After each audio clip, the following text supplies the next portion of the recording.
It's not very often we get new graphics cards, new processors, and new screen options all at the same time. But here we are with the ROG Zephyrus G15, and it's one of about a million or so new gaming laptops ASUS have launched for 2021, but I think this may well be my favorite. So I've got the all-singing, all-dancing top-spec model here with a brand new NVIDIA RTX 3080. That's the 8GB VRAM version. There's also a 16GB version of the card, although not for the G15, along with an AMD Ryzen 9 5900HS, 32GB of RAM, 1TB of fast NVMe storage, and a 15-inch Quad HD 165Hz screen.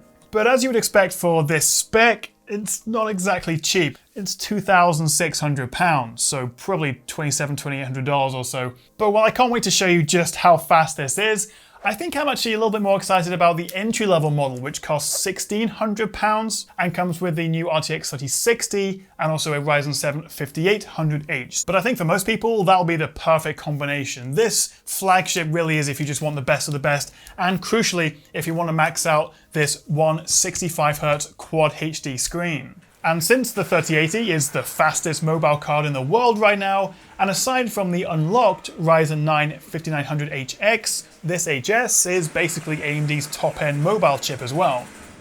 So let's see just how fast this is, and for a bit of context, I want to bring in this guy. This is the 2020 Razer Blade 15 Advanced with an RTX 2080 Super. So this is the previous flagship graphics card, along with an i7 10875H processor. So not the exact same laptop. I don't have, unfortunately, the previous G15, but this should be pretty interesting to see just how much faster the new AMD chips are, and also the new 3000 series of graphics. So let's get a couple of benchmarks out of the way first, and when it comes to the processor, in Geekbench 5, the 5900HS in the G15 is a pretty decent 15 to 20% boost over the i7, even though they are both 8-core 16-thread chips. But then let me bring in the Cinebench results and just look at that crazy difference in multi-core performance. I couldn't quite believe this result myself, so I ran the Cinebench multi-core several times on both. In fact, I always run all my tests at least 3 times and then usually take an average. But if we go with the top performing score on this versus this, it was 80% faster in multi-core, which is pretty mind-blowing and kind of anomalous considering we're not seeing that similar gain in Geekbench multi-core. The only thing I can put it down to is because with Cinebench, it's a 10-minute test rather than Geekbench, which is like a minute long. So we're actually seeing the effects of throttling. And I think the G15 has a slightly beefier and more advanced cooling setup than the Razer, combined with the just general CPU upgrade anyway. Also, it's worth considering that the Intel chip is 45 watts and the Ryzen is 35 watts, but built on the smaller 7nm process compared to 14 on the Intel. So the new AMD chips are more efficient and also between 20 and 80% faster. That's very impressive from AMD, although we're yet to see Intel's 2021 Rocket Lake H-series chips, although they should be coming out very soon. Now switching to some graphics tests, and the 3080 is 41% faster in OpenGL and 27% faster in CUDA in Geekbench 5 versus the 2080 Super. In 3D Mark, across the Time Spy and Wildlife tests, we're looking at a solid 30% boost on average. So the question is, are we then going to see a 30% boost in real-world gaming performance? Well, from what I've tested so far, not quite. It seems to be closer to about 23%. The boost is fairly consistent among games I tested, with the exception of Shadow of the Tomb Raider offering just a 10% improvement. It's a bit of a shame we're still not quite hitting 1080p 60 in Cyberpunk, although this is with maxed out settings, so if you were to switch to balanced DLSS or drop a setting or two, then you'll easily get there. However, another headline of the G15 is that we have this Quad HD 15-inch screen with a 165Hz refresh. It's fast as well, with a 3-millisecond response time, it supports adaptive sync, and it's surprisingly color accurate as well, covering 100% of the DCI P3 color gamut, and it's Pantone calibrated, which is handy if you're thinking about using this as an editing workstation as well.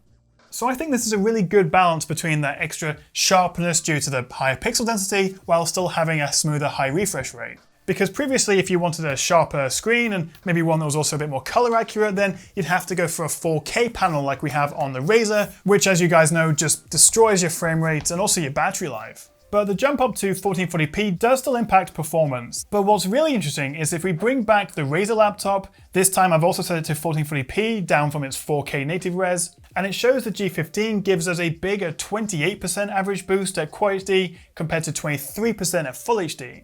But we're not quite seeing that same 40, 50, even up to 100% improvement we saw on desktop, going from the RTX 2000s to the 3000s, which was pretty insane actually. That's why everyone and their dog is trying to buy one and still struggling. With these new generation of laptops, we seem to be looking at around a 25% boost on average, depending on the game, of course, coming from the 2080 Super. But bear in mind, that's only a year old, and actually that was sort of 7-8% faster than the 2080 already. So I think if you're going to come from an RTX 2080 laptop from, say, 18 months ago or 2 years ago, you're probably going to get a 35% boost on this, and actually even better performance if you've got a high resolution screen, whether it's Quad HD or even 4K. A quick side note though, and I think Nvidia have made things possibly a bit more confusing because they've dropped the Max Q and also the lesser seen Max P model names of laptop GPUs now in the GeForce Experience. This just says RTX 3080 laptop GPU, which makes sense. It's not as fully powered as the desktop version, but with Max Q in the past, you kind of knew that was going to go in thin and light laptops, but now they're just calling them all laptop variants. I think for some people, if you just go into a store and you buy a gaming laptop, unless you look at the specs and the specific TDPs of the graphics card, which I'm not sure how many people will be doing, you're not really going to know straight away at least whether this 3080 would be faster than this 3080 in a similarly sized laptop. But at least between these two, they are both 80 watt TGP parts, so I guess you could say this is equivalent to what you would have called a Max Q variant. But let's get back to the G15, and as impressive as the performance is, it's not really meant for pro esports gamers. For that, you'd probably want one of their SCAR or Strix laptops with a 300 or 360 Hz refresh option. But for people like, say, well, me, who's not a pro gamer, but I'd call myself an enthusiast, I think this combination of resolution and refresh rate is perfect for me. There are also Full HD 144 and 165 Hz options for the G15, which I think will be a better bet if you're going to go with a 3060 or 3070 graphics card, although I'd actually avoid the basic 144 Hz option as the response time is much higher at about 25 milliseconds and the color accuracy is pretty poor. Now just a quick word on temperatures, and I measured a peak of 51 degrees Celsius by the fans at the top of the chassis, which is quite toasty, but importantly the keyboard and the trackpad never got uncomfortably warm. There's also 4 different fan speeds depending on how loud you're happy for it to get. For me, I mostly keep it in turbo mode for the best performance, which is quite noisy, but with headphones it's not that big of a deal, and it does give you a few extra frames in games. But whichever spec you go for, whether it's the £1,700 3060 option of this or the crazy top spec £2,600 3080 I've got in here, you get this same chassis, which I must say I'm a big fan of. It weighs just 1.9 kilograms, so actually a little bit less than, say, the Dell XPS 15. It's a hair under 20 millimeters thick. And I think given the performance we get of this and also how they've crammed in pretty much every port under the sun, including HDMI, a full-size Ethernet, USB-A 3.2, Type-C USB 3.2s, which also include DisplayPort 1.4, although of course no Thunderbolt support because it is an AMD machine, but you've got pretty much everything you need, although this does still charge via the DC connector, but it is faster charging than before, and it does also support Type-C power delivery, although I wouldn't really recommend that if you're gaming, but it does mean you can get away with a smaller power brick if you want, although actually the power brick for this G15 is actually pretty small already. The overall footprint of the G15 is actually 5% smaller than last year, and we're also now getting a 85% screen to body ratio, up from 81, thanks to the slightly thinner bezels. Although sadly we don't get a webcam on here, although you can always buy a better quality external one anyway. I'm also a really big fan of this moonlight white color. The white chassis contrasts nicely with the black bezels, which means they're not too distracting when gaming. It also comes in Eclipse Grey, but I think the white's a little bit more snazzy looking. And we have this dot matrix design on the back with, let me count, 1, 2, 3, 4, 5, 6, 7, 8,279 holes.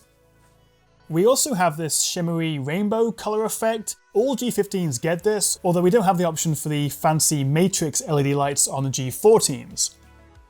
The G15 also has ASUS's Ergo Lift design, so opening it up also lifts the keyboard up, which then helps with cooling, but it can go all the way back to 180 degrees. Not that you'd necessarily want to play like this, but it does mean you can have basically any viewing angle you want. We're also getting a massive trackpad, a well-spaced backlit keyboard, although it's just white, there's no fancy custom RGB lighting here. Fantastic sounding Dolby Atmos tuned speakers which flank the sides, and also we're getting a Windows Hello fingerprint reader built into the power button. I think it's a great looking laptop, although the plastic chassis does, well, feel a little bit plasticky. I've also noticed it creaks a little bit depending on how you hold it and if you pick it up. And also, while the 180 hinge is nice to give you options for viewing angles, I've noticed we do get quite a bit of screen wobble, which isn't ideal, but I'm nitpicking a little bit, none of those are really big deals. But let's have a look under the hood, and inside we've got this dual fan setup. We're also getting a bigger battery this time, it's 90 watt hours, up from 76 on last year's model. Plus we're getting the faster charging and the smaller power brick. And as you can see, both the RAM and the SSD are upgradable, which is a nice bonus, although your warranty won't cover the replaced parts. Now speaking of the battery, in my 1 hour YouTube test where we had the laptop in battery saver mode with 50% brightness, it used just 7% of the battery in 1 hour. So with light, non-gaming use, you can expect around 7 hours of use, which is very impressive.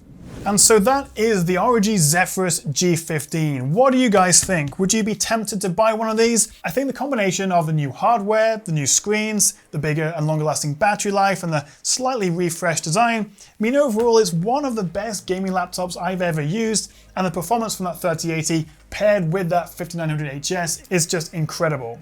But for £2,600, this is going to be way out of the price range for most people. So as I mentioned at the beginning, I'm kind of more excited about how the RTX 3060 model will perform, which costs about £1,600 or so, which I think for a lot of people is, well, still a lot of money, but a bit more affordable. Thank you so much for watching, guys. If you want to see more from me, then hit that subscribe button and give me a thumbs up if you enjoyed the video, and I'll catch you next time right here on the Tech Chap.